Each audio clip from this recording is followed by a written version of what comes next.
In the previous episode, I made a mistake.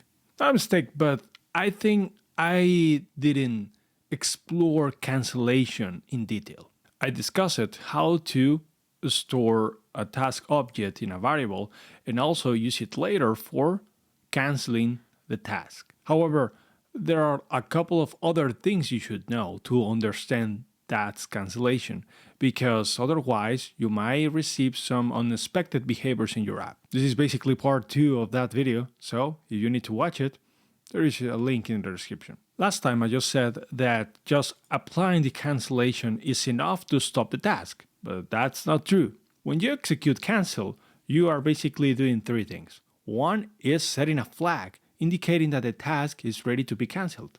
It's ready, but it's your responsibility to figure out if the task should stop doing the execution.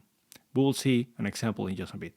The second thing is that Swift Concurrency methods have a cancellation handler to invoke a cancellation error, indicating that if the task is cancelled, then we should stop doing the execution. We will also see what that means in a moment. And third, it will cancel all child and group tasks in the middle of the process, but it's also depending on the cancellation error I just talked. Okay, let me show you again what is going on with this cancel sorting. Let me run this code again. Okay, we have here the sorting app. Let me just make this duration animation a little bit faster and we can start, right? So if we cancel here, we're good to go. That's what we said in the previous episode. However, let me actually see what is going on here. So we go here, depending on what is the sorting type. And right now, if you see here, we are using bubble. And this bubble means bubble sort. If we go here, we can see that we are using this condition. This condition is checking if the task is cancelled. That means we will return. Otherwise, we will continue. And since this is reviewed inside of the method, then we can guarantee that the algorithm will run until receiving a cancellation. Now, let me remove this. And now we'll run again. And just remember, we are just canceling, but we are not providing any signal to review if the task is canceled or not. Let's see. Okay, here we go. And look, I just canceled the operation and it completed anyway. What's going on here? Well, as I said, the problem is that we should manage the cancellation by ourselves. If you saw the documentation says that the task cancellation is a cooperative effort, meaning that Swift Concurrency will set the flag, but now it's your responsibility to do whatever you want with this cancellation process. If you want to cancel in here, that's okay. But if you want to decide to cancel it only after happening this line, that's okay. It's up to you.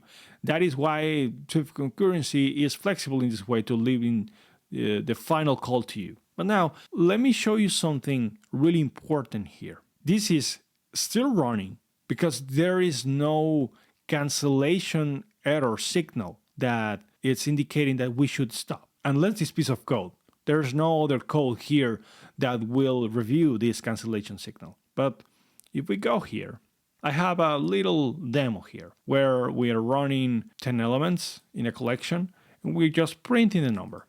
But between those prints, we are setting a sleep timer, okay, of 1 second. And we are waiting for 2 seconds and then we are executing a cancellation. Let's see what happened. What do you think will happen? I think you know the answer already. Yes. Look, I forced the app to cancel the operation, but it still is running the 10 numbers. Again, this is happening because this code is not indicating anything about cancellation error or by ourselves indicating that if it's canceled, then we should stop the execution. Now, let me do this. Let me grab this sleep method. Remember, this one is from Swift Concurrency. Task.sleep. It's different from this one. This one is from, I don't know, I don't remember if it's part of the C or some primitive sleep, but it's not part of the Swift Concurrency package. So I will replace this one with this task sleep, and I will set 1 second. Now, let's see what happened. What is the difference? What happened here is that this sleep method from Swift Concurrency task is checking the cancellation error.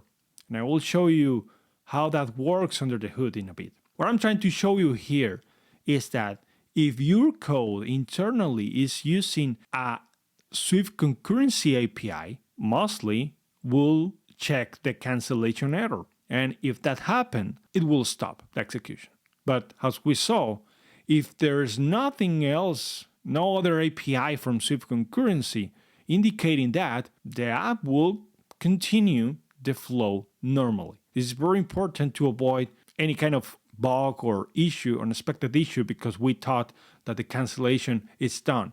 But now, remember, this cancellation is not enough. It's your way to review if the task is canceled. Let me bring this back. Or having some other additional API from Swift Concurrency indicating or reviewing this. I will say that my opinion is better to keep the control of this and having this kind of line in your code if what you want is canceling at some point of the time. Now, let me show you one thing. Let me go back here. Well, not here actually. Let me go now here. This piece of code is actually the Swift source code from swiftlang.org. And as you can see here, I have the sleep method from Swift Concurrency. It's a way how Swift is sleeping or putting some delay into a task. I won't explain all the details of how this works. That will be for another video. But let me show you a couple of things here. When we invoke sleep, let's say some amount of seconds, we are actually calling this clock.sleep. That, clock is a continuation clock that we can discuss in another episode. That is a much better way to actually introduce delays into our asynchronous world. But anyway, let's just jump here. This sleep is calling this another sleep. And the important thing here is that, there are several implementations here. Clock is a protocol, but we are looking for this one, continuous clock. Now here, again, we are calling this task.internal sleep under the hood.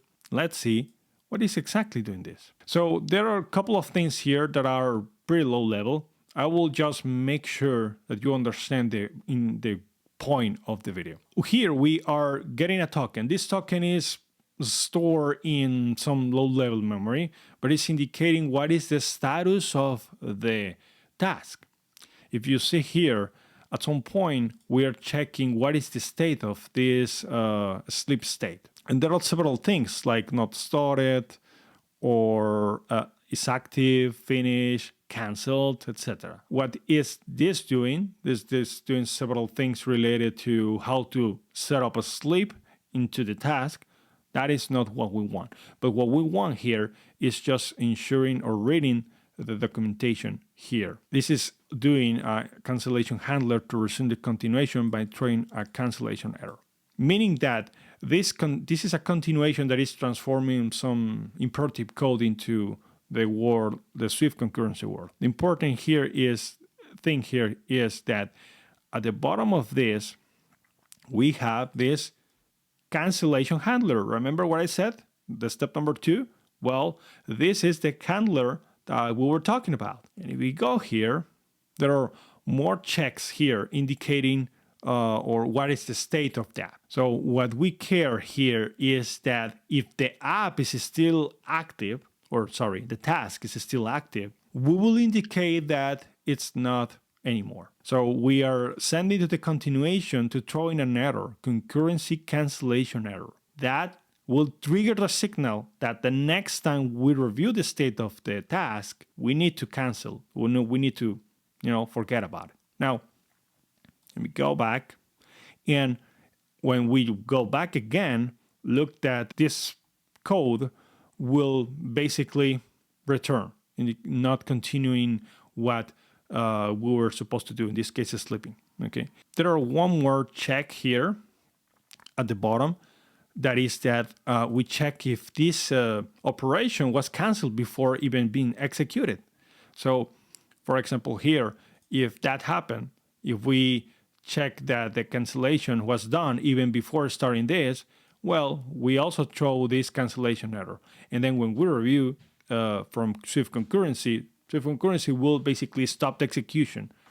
You need to specifically review this. All the Swift Concurrency methods needs to check this. If they review the cancellation error, then we'll stop the execution. That is basically why you need to manually check the cancellation, or trusting that Swift Concurrency will do it for you. Lastly, I want to show you this. If we open task in this Swift Concurrency, this is the code that is executed the cancel operation. So you can read everything that I said, of the three operations happening: the flag set for cancellation, activating the cancellation handlers, and canceling all child or groups in the task. Okay, then basically this method is calling this cancel async task, and it's a pretty low level C++ API. So I don't want to explain it unless in this video. But the point is that after looking at the source code, I realized this is the implementation of this. There are several things that are wrappers, but this is the actual implementation of this cancellation implementation for this async task. And one cool thing about cancellation that I mentioned in the previous episode is that if you cancel a canceled operation already, it's not doing anything. And this is the piece of code that is in charge of this. So if the task is already canceled, we don't do anything and we're good to go. And remember, cancellation can be done with no problem at any thread, which is great. But if the cancellation has just started, well, basically all this code here, all this code here will ensure that at a low level, we are transforming the state of the task into a canceled operation. Again, there's a lot of things going on here that I don't want to over-explain, but I think you got the point. Lastly, let me go back, to this. Remember, just to make sure that your code is reviewing through Swift Concurrency APIs or through manually checking if canceled, if your task should stop at some point when that happened. And that's basically the other part of the video that I forgot to explain, but here I am making another video and sharing this info with you. So that's all for me. So if you think I forgot something else about Swift Concurrency, task, cancellation, etc., leave it in the comments down below. And thank you for your feedback. Remember, my name is Pete, and this is Swift and Tips. Thanks for watching, and have a great day.